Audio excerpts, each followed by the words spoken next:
people would only dream of doing the things I've done. But yeah, we spent like $150 million or maybe even $1 billion on it. I don't know. We spent a lot of money on it. Well, I mean, back then, like it's just like dollars. It's like equivalent of like $500 or $1,000 or $1,500, which is the equivalent of like 10 years worth of worth of effort, whatever. But yeah, we had mechanical armor.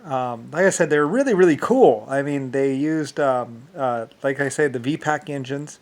These little VPAC engines look just like basically a motorcycle engine, all aluminum. I think maybe even used some titanium for the crankshaft or something. They used some harder metal so they wouldn't wear out so quickly, because otherwise they would wear out pretty quickly, and start to leak and everything. And we wanted maximum performance for the maximum amount of lifetime. So we spared no expense basically. So they used like VPAC engines and squished aluminum, and it was like super super super light, super super good. I think we might have even been using the first ever aluminum crankshaft. Yeah, I think we were using an actual aluminum crankshaft for the crankshafts. Usually you use cast iron or something like that, but I think we used something a little bit thinner, or maybe we used something really really exotic for the crankshaft because we wanted the lightest engine possible. So it's one of the first times where you would see like the lightest engine possible because we were trying to reduce the weight. But the weight really, in the end, it was kind of like wasted. I mean, it wasn't really a waste because I mean we were pushing the edge of the envelope as far as engine technology, trying to get like the smallest, lightest, most powerful engine we could possibly get put on there, because they really needed to pump out the power. But like I said, I mean we thought about using electricity and all that, but the electrical motors just couldn't put out the power that we could get out of a gas engine. So we just went with gas engines, or some sort of like high performance aircraft engine, basically. Two cylinder. They might have been. We might have tried two stroke. It might have been like two stroke engines because I remember they were loud. They were really loud, like or something like that. But I think the four stroke was better. I think we did adapt it over to a four stroke, and I think they might have employed some aluminum crankshafts or something like that. But we kept having problems with aluminum crankshafts, of course. But anyway, though, they were just messing around with it, and it used oil hydraulics for the actual activating. And the only problem was the walking motion was a problem because the driver had to be really good. It used like a little strap, so you like push up or pull up, push down, and that would do the upper controls and then down, and it used different engines, like an engine for like the bottom part. Like it would use an engine for down here, have like a little V pack down on the lower legs, and then it'd have another V pack on the side, you know, and then those two engines would run two hydraulic motors, hydraulic things, or something like that. He's a really cute little guy. They're about the size of a little bigger than a car, kind of big, but not that big. They might have been made out of titanium, but I don't think they were made out of anything particularly exotic. I think they used aluminum frames and then just like metal armoring because we were trying to get the weight down as much as we could, or keep the weight down as much as we could, because the heavier they were, the harder they would be to move, So, and we wanted to keep it nice and light and fast, and all that kind of thing. The whole idea was to be light and be able to move quickly rather than get bogged down by what's called by enemy fire. So anyway, so yeah, and there were a couple of those things, and they employed basically.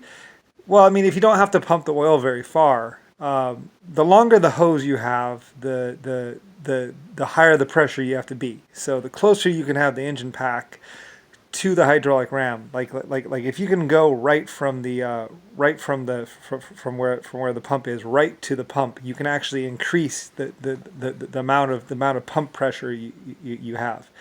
For some reason, there's something about hose length. They say hose length doesn't matter. That's not true. Hose length always matters. So depending. I mean, nowadays it's not so bad because we have some really strong hoses. But in general, hose lengths always matters. A girl would say this. Yeah, that's what she said. Yeah. But hose length does matter and it always matters. So we're trying to keep the engines close to the rams as possible. And we had a couple different varieties. I think we might have even had one where we had the engine on the on the ram almost. Anyway, there's a couple different varieties of like smaller engines, like one engine per ram. There's a couple weird varieties, but mostly it was just the bigger power packs, and the stuff. But they were real. From 1917 to about probably 18 something, 1910 or something like that. We built quite a few of them. We built like 20 of them or so. And that's why they say Hitler's got all these crazy projects. Like, it's not Hitler, it's me, Lucifer. I had crazy projects. I was the one with all these different things. I was, I was that leader. I was that guy. The man of science and invention, the man you've all been waiting for, the man you've only read about and heard about, the one behind the scenes, the one that did everything. And it's like, well, yeah, it was me. Anyway, though, Nixon and JFK and Jimmy Carter, well, anyway, they would have problems. Like I say, when they came to kill us, when they came to kill them, they would have issues. We had about 20 of them or so that worked very nicely. Maybe about 20, maybe 30 of them, basically. And they were somewhere in Russia, I think, or someplace like that. And they worked quite well. And anyway, I'm surprised. I mean, I wanted to see them in a museum. I don't know what happened to them. They say they killed the drivers or whatever. I don't know how that. Well, if I don't know. They invented them, they built them, and then I guess Nixon or JFK or someone came to take them. One of their research or something like that. Anyway, I don't know why.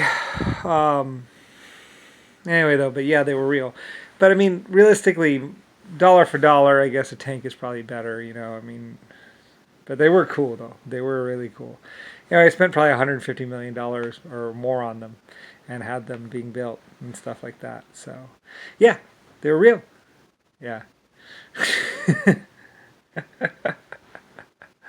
Oh, nobody would ever. Yeah, I mean, people would. Yeah, it would take a while to take down my civilization, my people, because well, we had some cool stuff. I had all the time in the world to build, and we built a lot of really cool stuff. So, anyway, there were about 30 of them. I think there were maybe 30 of them. I don't know, but they're real. Yeah. They're so cool. They were cool. I was like, yeah. I was like, I loved them. I mean, it's $150 million or something like that, or more. Like, it was a lot of money. I mean, and a lot of effort. It took like 10 years or 5 years to actually get them going. But once they were going, they worked. So, yep. Me, Lucifer Star. Lucifer Star. At your service. Yep. Inventor, creator, builder of giant robots, and everything in between, including spaceships. So, and funder of people, and protector of little ones. Mwah! Love you, little children. Those little children. Anyway, it's one of the reasons why. My people were well defended. One of the reasons why there probably still are people out there and still are Chinese, and because these things protected the towns. They built them, so they're real. So, it's what they had. Anyway, there were tanks and everything else, but these things were different.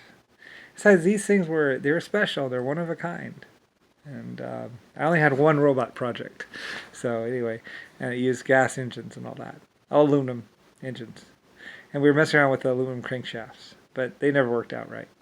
Some people would say, he blew millions on aluminum crankshafts. It's like, I did not blow any money. They were just messing around with it. It's like, yeah, we'll see if you can get it to work, but it probably won't work. But they were messing around with it anyway, though. We used other stuff. We had titanium and everything else. So, yeah. Anyway, cool stuff, though. Yeah. They were real. Russia or someplace. Chinese and German working hard on them with some Russians. So, yep.